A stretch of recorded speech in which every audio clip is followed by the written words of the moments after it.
What's up, everyone? It's Carrie Marshall, certified master coach and goal expert. And today we are going to talk about the altitude of your life. Now, when we talk about your goals, it's really important that you see the different elevations of your life.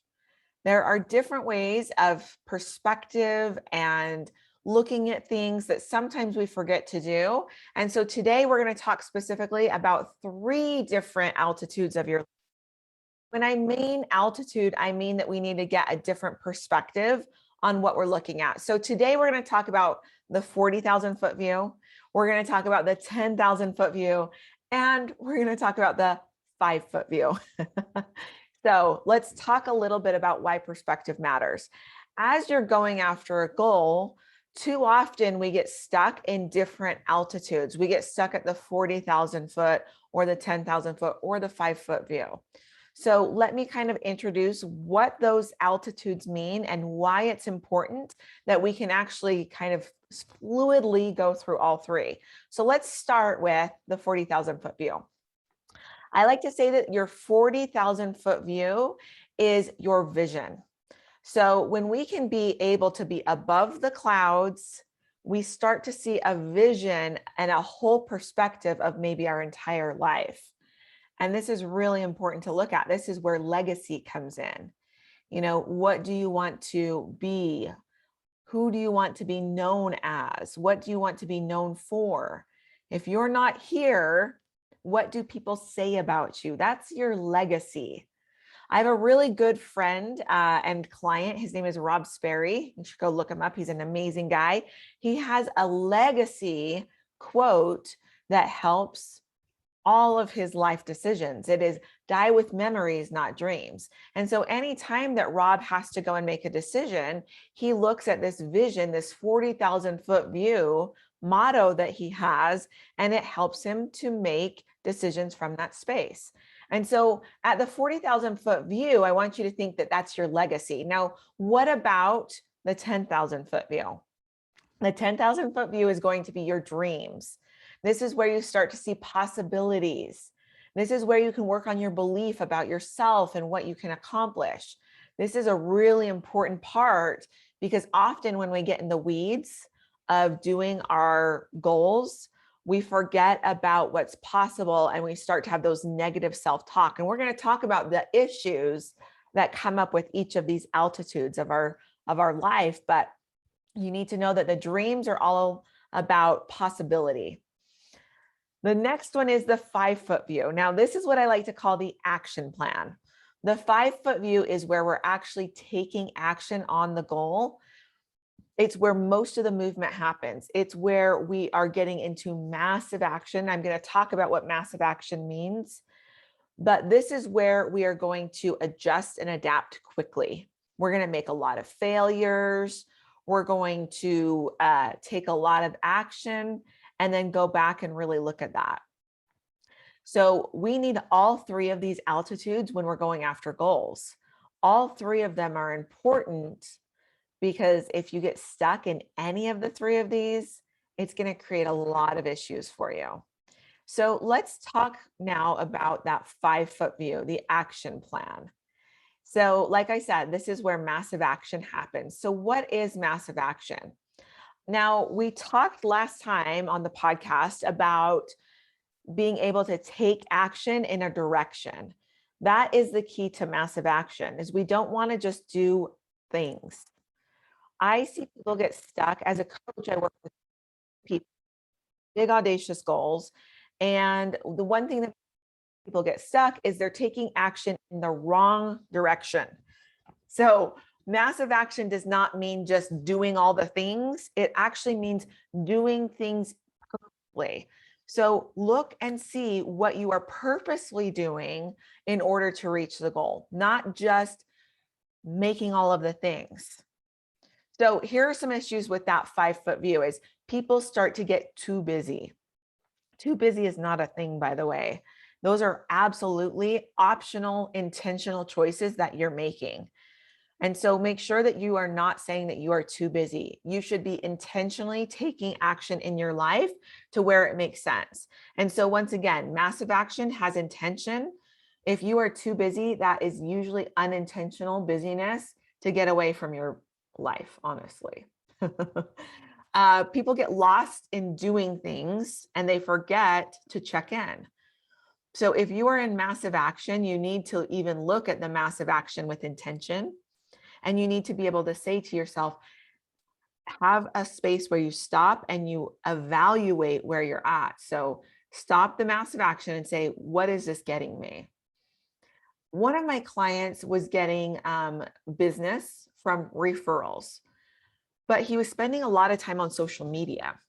Now, we could argue that social media is, getting working and all of that, which it was, but 0 of his clients had come from social media. And when we were looking at the time that he was spending on social media, it didn't match up with the reward that he was getting outside by, let's say, golfing. Golfing was a huge networking place for him, but he was doing other things besides that. And so when we looked at that, we had a checkpoint. He was taking massive action with social media, but we needed to flip it and actually have him go out and actually network and spend a minimal amount of time on social media. And as soon as he made that connection, his business actually started to explode because he was connecting the dots and taking massive action in the right direction. So don't get lost in the doing. Have something that I call a checkpoint. These should be done quarterly, and you should be looking at what you're doing and making sure that it's connecting the dots to the goal that you're wanting to do. So create checkpoints, check in with yourself. And then once you see that something's wrong, adjust and adapt quickly. I cannot say this enough. This is another place where people get stuck, is they do not adjust and adapt quick enough. We are meant to adjust and adapt quick. It is part of our DNA. It is part of our brain processing to adjust and adapt. And so when we allow ourselves to sit in a place of knowing that change needs to happen and not doing anything about it, we actually go against everything that we know. And so this is a process that we've actually created by something called buffering. Now, buffering is where we do an activity to get away from emotion or escape reality of our life. And buffers can be anything. Oftentimes people think of buffers as negative things, like for instance, overeating or drinking too much, or maybe over consuming drugs, alcohol, things like that. Those are absolutely buffers. But here's the key, is that buffering can be anything. I've also seen clients buffer with going to the gym. I've seen buffering from people writing books and doing things like that, where they absolutely check out from everything else. And so understand that buffering, once again, is just consuming or doing an activity to get away from emotions or the reality of your life. And so we want to once again look at, am I buffering, getting too busy, trying to do too many things, but really I'm actually just creating this space where I don't have to deal with reality of my life. The last thing that I see has an issue at the 5-foot view is you stop enjoying the dream and the vision. So you get so much into the doing that you forget to go up and check out that altitude at 10,000 and 40,000 feet. We want to make sure that when you're taking massive action, that you don't stop to enjoy the journey. I just had a client, I got off the phone with her, and we were talking about this obstacle that felt like shit. It just did not feel good. But now she's on the other side of it and she's conquered it. And she said, I'm really glad that I was coaching all the way through that, because as much as it didn't feel good, I at least was processing it and aware of it. And it really helped me to understand that now the next time that happens, I can absolutely get through it and do it intentionally instead of buffering my way through it and thinking that the food and the social media and the Netflix is the only thing that had me actually get through it. And she's like, I know that that's not the case. It was my own doing, and I feel so much better throughout it. So when she got to the end of that obstacle, she wasn't feeling bloated and 5 pounds up and, consuming way too much TV. She got to the end of it and she was like, I'm in the best shape of my life. I feel good. I've been well rested. And so that's why we want to look and remind ourselves that even through obstacles, there's a space of working on our mindset so that we can actually enjoy the process, even if we're going through the shittiest thing in the world, where you can do both. We can hold space for both of those. Okay, let's go ahead and go up in the altitude and hit that 10,000 foot view again. So remember, the 10,000 foot view is the dream. This is where I like to say possibility lives. Now, you've heard the saying, don't have your head in the clouds, or your head is in the clouds too much. That can be a problem. We don't want to get stuck having our head in the clouds, but we want to go up into the 10,000 foot view, the dream. And this is where we want to play. So when I say play, I mean that we want to start to see the endless possibilities of life. I talked about this in the last podcast of like looking to see when you cut yourself off. That's episode if you didn't. But with the dream and that 10,000 foot view, we can start to see abilities in our life. Where it is so important to work on your belief about yourself. We don't want to see possibility and then tell ourselves that we can't do it. We want to be able to see that possibility is there and we can. You want to work on your belief about who you are, what you think you can accomplish, and who you think you will be when you get there. All of your possibilities open up here at this 10,000 foot view and dreaming about your life. Now, I said that there's issues at all altitudes, and this one is no exception. With your 10,000 foot view, I want you to see that a couple of things are going to happen. Number one, you're going to get stuck here. You're going to get stuck in believing and dreaming and all of that. And believe me, I get it. I'm a person that loves to be in dreaming. I'm a big daydreamer, but daydreaming is amazing up to a point. If we find that you're not dropping back down to the 5 foot view and getting into action, then there's a problem. If we find that you're not going up and creating legacy and vision at the 40,000 foot view, there's a problem. We can't stay stuck here because you lack vision and you lack action when you stay at the 10,000 foot view of your dream. You have got to all do all of these things together. That's why I say the altitude of your life, because just like a plane can't stay at the 40,000 foot view. A plane has to go throughout the entire altitude in order to be successful. And it's the same thing with you. So don't get your head stuck up in the clouds, go and play in the clouds, and then make sure that you're going throughout all of them. The other thing that I see that people get really stuck with in this 10,000 foot view is they have big dreams, but they keep them to themselves because they are afraid of judgments from others. Now, listen, I get it. People have opinions about you.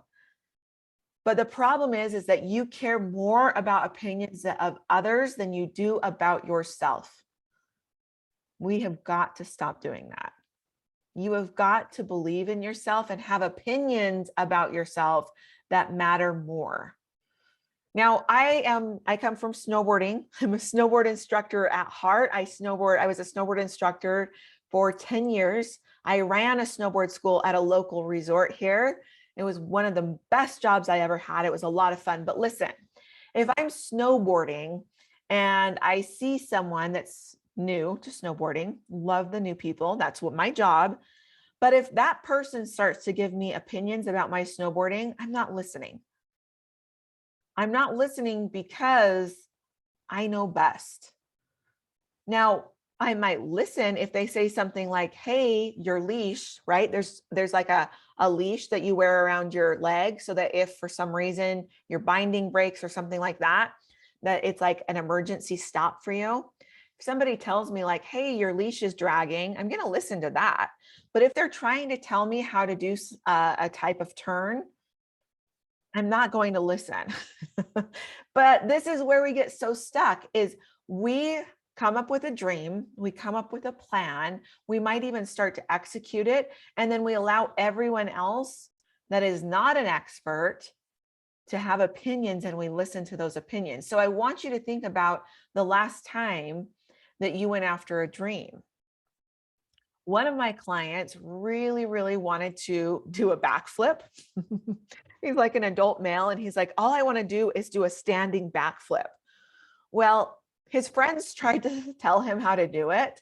And he like totally fell on his face, jacked up his back, all of these things. And when he came back and we were talking about this like backflip, that was just fun for him. He goes, yeah, I got really embarrassed after I tried it and failed. And like, I hurt myself because everyone was like, you're too old. This doesn't even matter. Why are you even trying? And he's like, I started to feel ashamed about wanting to do this. And I was like, why? Why were you ashamed about this? And he said, because everybody else was telling me that it was just dumb. Like that, why would you set a goal to do a backflip? And then we had to talk about it. And I'm like, why was that important to you? And he's like, I've just never thought that I was the type of person to do it. And so as we talked about this thing that felt trivial to a lot of other people, it actually meant quite a bit to him. He's a very successful entrepreneur, but he had blocks about his own abilities physically. And so when we were able to really talk about that, we saw that two things happened. Number one is he let judgments of others get in the way and he wanted to quit. Number two is he asked the wrong people for help. You don't ask your people at the barbecue and you're all a little buzzed to help you do a backflip, right? That's the wrong place to be going after that goal. So we talked about it and then we decided two things. Number one, I'm not going to listen to people about my own visions and dreams. They don't have to they can make fun of me at the barbecue. That's totally fine. Number two, I'm going to actually go to the right people. So he went to a gym.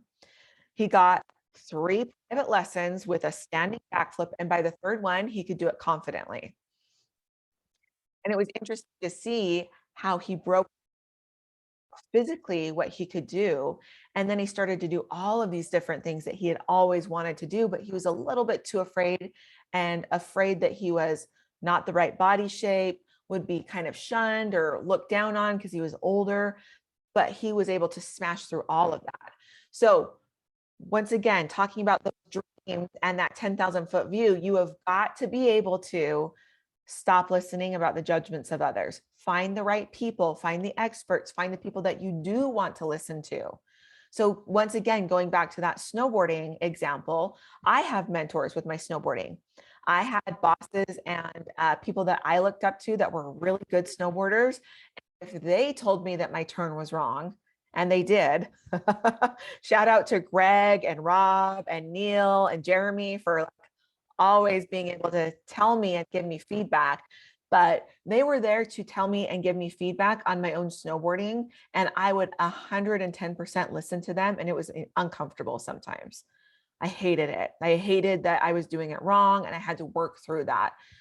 But I got the right people in my corner that loved me and cared enough about me to tell me those hard things. So once again, with dreams, don't get too involved with judgments from others and really look at, okay, what are we going to do next? Okay, let's bump up final view, 40,000 foot view. Once again, your legacy lives here. Now, we don't want to live here too much. I see that when I work with very successful people that do not need to work another day in their life. But what happens at this view, if we stay stuck here in our legacy, is that we cut ourselves off from reality of what is actually, number one, got us here, and number two, the reality of where other people are. So we start to disconnect from other people. Now, we don't want to do that. That's probably not the legacy that any of us want to create. Maybe if somebody came to me and said, my legacy is I don't want to be known by anyone ever, then that would be different. But for most of us, we want to make sure that we are creating that space where we go and do all of the things, and that we are absolutely connected to people that we are inspiring, that can look up to us, and that we want to be mentors to. The other thing that I see is that sometimes people start to lack motivation. They've created the lifestyle, they've had all of the experiences. And so sometimes people just tap out and they're like, I'm out. Well, we don't want to lack the motivation. We want to shift the motivation to something else, the legacy that you want to create. One of my clients last year was retiring. I think I talked about this last time. And so we had to talk about the motivation and where he wanted to put the motivation. He didn't want to tap out from motivation and sit, on a porch somewhere and read all the time. He wanted to have motivation, but he was so motivated at work that we had to then take and shift the motivation to something else. And so we focused on legacy and what that would look like. Now, the other thing that happens here is that the excitement starts to wear off. You can only go to Disneyland so many times. That's what somebody told me. I don't believe it, but that's the rumor. I haven't met my maximum yet, but the excitement starts to wear off. And so when we start to be at that 40,000 foot view, we need to really think and consider, how can I make sure that I'm going through all of the altitudes in order to create excitement in my life? Now, here's another thing that I see. I just talked kind of about people that are in the legacy phase of their life. Now let's talk about the rest of us and how we get up there. So when I see people that are going from the 5 foot and the 10,000 foot view, oftentimes they get up to legacy and they don't feel good enough. So they tell themselves that they're too far away, that legacy doesn't matter to them because, who would want to know them, like them, any of those things. So when we talk about going from the top up, I want you to understand that you absolutely need to spend time in vision. You need to know what you are working for. Don't tap yourself out and say, I can't because I'm not worthy. You're absolutely worthy of your own vision.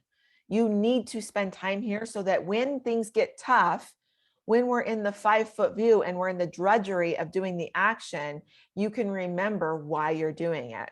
You're going to go up to the 10,000 foot view and be like, it's possible. I like this dream. This is for me. And then you're going to go up to the 40,000 foot view and be like, and when I accomplish this goal, I become the person that my kids look up to. I become the type of person that is a mentor to other people to help them get there. It's the vision and how it ties into it that helps us solidify the goal and then get back down to the 5 foot view and actually take action in that area. So altitude, we want to make sure that we're in the cruising altitude and that we're going throughout all of these altitudes in our goals and dreams, because we never want to get stuck in any of these. Now, you are at a place and you're listening to this podcast because you have a goal or a dream that you want to make happen. It's absolutely possible. And what we want to make sure is that you're going through the vision, the dream, and the action plan that will get you there. Altitude is so much fun because it helps us to change our perspective. Think about climbing to the top of the mountain. I live in Utah, and so we have some of the most gorgeous mountains all around. We go from very, very green, beautiful mountains to red rocks and like Zion National Park and things like that, where it's just red rocks. And you get to the top of that and you just see these beautiful, beautiful red rocks all around you. So the reason that I wanted to bring this up is because that's a very different view than looking at the leaves going up the trail.